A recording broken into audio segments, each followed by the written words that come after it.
এই শাওন, হ্যাঁ ভাইয়া। কি অবস্থা ভাইয়া? এই তো ভাইয়া, কি কোনো কারণে মন খারাপ মনে হয়? একটা প্রশ্ন ছিল ভাইয়া। জি বলো। কোনো প্রিয় মানুষ যদি হঠাৎ অবহেলা, অপমান করে, ইগনোর করে, এটা থেকে বাঁচার কোনো উপায় আছে? ও আচ্ছা, তুমি এই পেইনে আসো না? হ্যাঁ ভাইয়া। দেখে তো বোঝা যায় না শাওন। এসব নিয়ে পেইন নিও না, ঠিক আছে? মনে করো শাওন, তুমি একটা বিষধর সাপ পুষো না, তার প্রতি তুমি ছোটবেলা থেকে পালছো তো, তার প্রতি তোমার মায়া মহব্বত ভালোবাসা মায়া আবেগ সব কিছু জড়ায় গেছে, তাই না?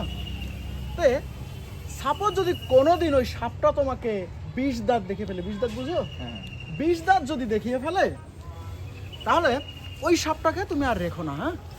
ওই সাপটাকে হয় কেটে দাও, না হলে বনে ছেড়ে দাও, ঠিক আছে? ঠিক আছে ভাইয়া। বুঝছো ভাইয়া? ঠিক আছে। ওকে। এই শোন, হ্যাঁ ভাইয়া। আমি যে কথাটা বললাম না, হ্যাঁ ওটাটা কিন্তু কোনো সাপের জন্য ছিল না ভাইয়া, হ্যাঁ? ঠিক আছে ভাইয়া।